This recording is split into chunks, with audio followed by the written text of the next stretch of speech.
Dan kalau tidak merokok kenapa? Mati kalau tidak merokok? Enggak. Mati kalau ajal datang. Mulutnya jadi bau, badannya jadi sakit, istri anaknya perokok pasif jadi malah masalah. Kenapa harus merokok, teman-teman sekalian? Haram demi Allah, nggak ada sedikit pun celahnya untuk kita katakan halal. Bisakah dikatakan merokok berarti mengkonsumsi barang haram?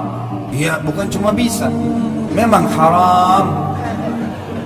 Rokok haram, nggak boleh. Tidak ada ulama yang bisa dijadikan sebagai rujukan, ulama rabbaniyin, ulama yang betul-betul luar biasa berpegang pada Al-Quran dan Sunnah yang menghalalkan. Mustahil. Tidak ada dokter yang masih sehat akal fikirannya menghalalkan rokok. Nggak ada pemerintah yang sehat menghalalkan. Kenapa pemerintah kita tulis pelangnya besar-besar, rokok bisa membunuhmu? Saya berharap suatu waktu pemerintah kita ganti gambarnya kecil, tulisannya besar. Karena sudah begitu tidak bisa dibaca juga oleh orang-orang.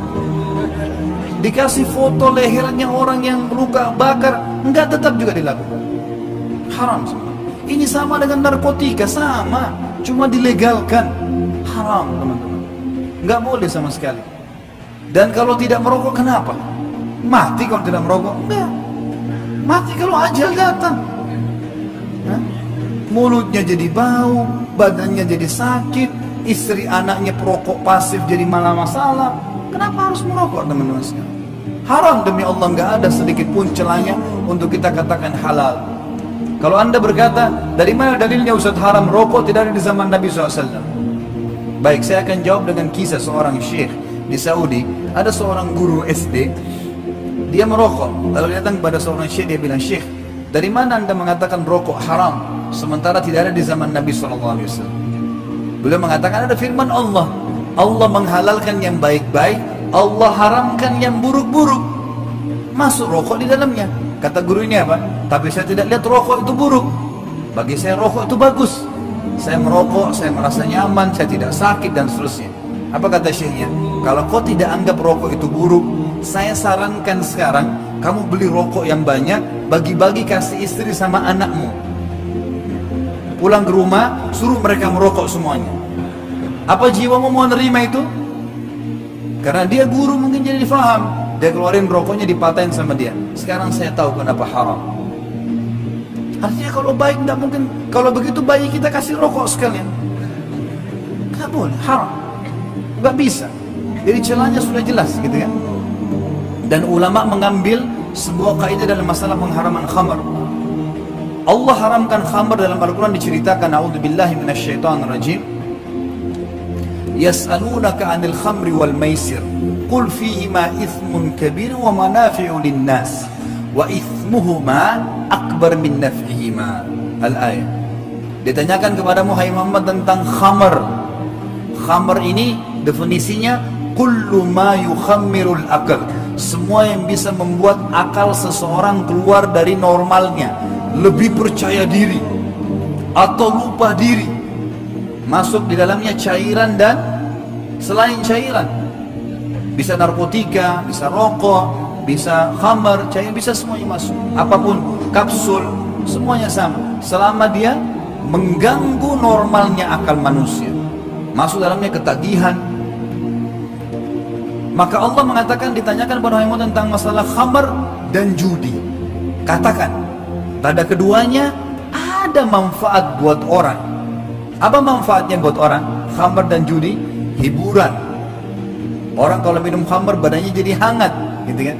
Orang kalau judi terhibur. Tapi Allah mengatakan, dan ada dosanya, serta dosanya, mudaratnya lebih besar daripada manfaatnya. Jadi khamar sama judi ada manfaat, tapi mudaratnya lebih besar. Gara-gara itu diharamkan sama Allah. Maka ulama mengeluarkan sebuah kaidah dalam makanan dan minuman, semua yang manfaatnya atau mudaratnya lebih besar daripada manfaatnya, hukumnya haram. Semua yang mudaratnya lebih besar daripada manfaatnya, hukumnya haram. Rokok di sini masuk di dalamnya. Kenapa teman-teman harus merokok? Saya susah tinggalkan, tidak ada kata-kata susah. Setiap kita mensugesti diri kita, teman-teman, kita akan terbawa dengan sugesti itu. Tanya teman-teman yang masih merokok, ataupun ada yang hadir di sini, nanyakan diri sendiri. Kalau kita tanya kenapa Anda merokok, selalu sugesti yang ada. Tapi masalahnya bukan ke positif, ke negatif. Misal dia bilang, saya kalau tidak merokok tidak bisa berpikir. Negatif atau positif ini?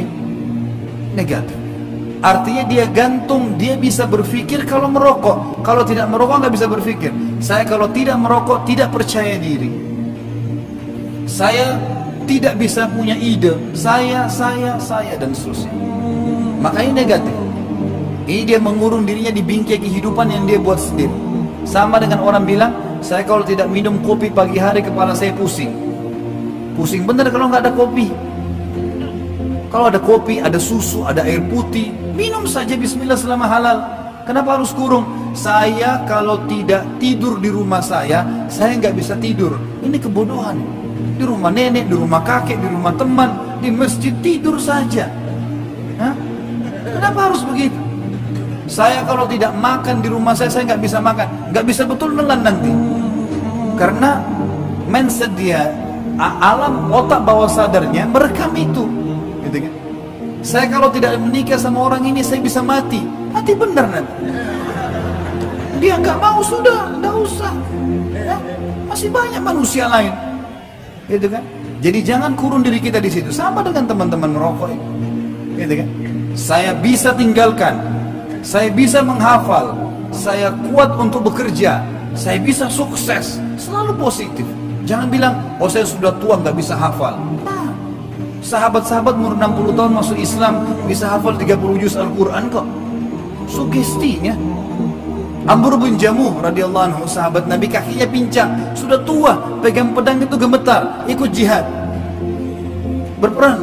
Kata Nabi SAW, anak-anaknya yang muda datang mengatakannya, ya Rasulullah, ayah kami nggak bisa berperang, pegang pedang aja gemetar, kakinya pincang, naik ke atas kuda kami harus topang, tapi dia mau ikut perang dengan anda. Nabi SAW panggil, hai Abdullah, hai Amr, kenapa kau mau pergi berperang? Ya Rasulullah, saya juga mau surga. Saya mau surga ya Rasulullah, mau mati syahid. Kata Nabi, naikkan dia di kuda biar dia ikut berperang. Terbunuh betul, mati syahid. Semangatnya positif, gak ada negatif. Bisa teman-teman, bisa orang dari buruk menjadi baik, orang bodoh jadi pintar, bisa, asal positif. Harus bisa. Detik ini sekarang tinggalkan, buang semuanya, dan jauhi semua hal-hal yang negatif.